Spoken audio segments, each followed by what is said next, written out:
ஆகாவிசு மைய நேய அன்பர்கள் அனைவருக்கும் வணக்கம். இன்றைய பதிவு கடவுள் பாகம் 3. காயங்களுடன் படுத்திருந்த சிறுவனிடம் குரு ஏன் இப்படி செய்தாய் என்று கேட்டான். அதற்கு சீடன் என்ன பதில் சொன்னான்?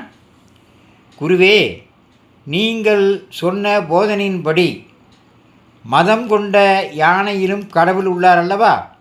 அப்படி இருக்க யானை என்னை தூக்கி வீசியதையும் யானையின் உள்ளிருந்து கடவுள் ஏன் வேடிக்கை பார்த்து கொண்டிருந்தார்? அவர் என்னை காப்பாற்றி இருக்கலாம் அல்லவா? யானையின் கோபத்தை நீக்கியிருக்கலாம் அல்லவா என்று வலியோடு கேட்டான். குருநாதர் அளித்த விடை சீடனுக்கு சரியான ஞானத்தை வழங்கியது. குரு என்ன சொன்னார்? சீடனே, மதம் பிடித்த யானையில் கடவுளை கண்ட நீ உன்னை பலமுறை எச்சரித்த யானைப்பாகன் மற்றும் உனது நண்பனுக்குள்ளும் கடவுள் இருப்பதை உணர மறுத்தது ஏன்? அந்த இரு கடவுளரும் உன்னை காப்பாற்ற நினைத்தார்கள் அல்லவா? அவர்களுக்குள் கடவுள் வந்து உன்னை காப்பாற்ற முயன்றபோதும் நீ செவிசாய்க்காமல் யானையை வேடிக்கை பார்த்து கொண்டிருந்தாய் அல்லவா? நான் நேற்று என்ன கூறினேன்? கடவுள் அனைத்திலும் உள்ளார், அவரை கண்டறியும் அறிவையும் ஞானத்தையும் பெற முயல வேண்டும் என்றேன். இப்போது புரிகிறதா? கடவுள் நம்மை சுற்றியே எப்போதும் வீற்றிருக்கிறார்.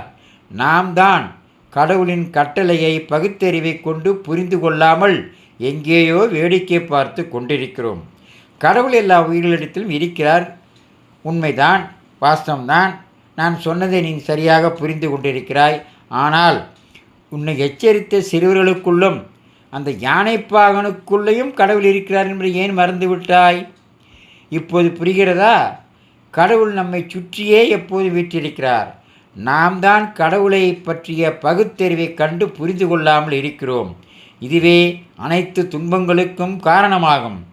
உடலை நன்கு தேற்றிக்கொண்டு பின்னர் பாடசாலைக்கு வா என்று குருநாதர் சீடனுக்கு ஒரு உத்தரவு பிறப்பித்தார். இதை கேட்ட சிறுவனுக்குள்ளும் ஒரு தெளிவு பிறந்தது. கடவுள் ஏதோ ஒரு ரூபத்தில் நமக்கு நிச்சயம் உதவி புரிவார். அவரை உணரும் பகுத்தறிவை தான் நாம் பெற வேண்டும். அந்த பகுத்தறிவை எப்பொழுது பெற வேண்டும்? அதாவது கடவுள் நம்மை சுற்றி இருக்கிறார் என்ற உண்மையை தெரிந்து கொண்ட நீ எல்லா உயிரிடத்திலும் கடவுள் இருக்கிறார் என்றும் உனக்கு உதவி செய்ய வருபவர்களிடத்திலும் கடவுள் இருக்கிறார் என்பதையும் உணர்ந்து கொள்ள வேண்டும். இதுதான் கடவுள். இதையெல்லாம் லைக் செய்யுங்கள், சப்ஸ்கிரைப் செய்யுங்கள். மீண்டும் நாளை வேறொரு தலைப்பில் சந்திப்போம்.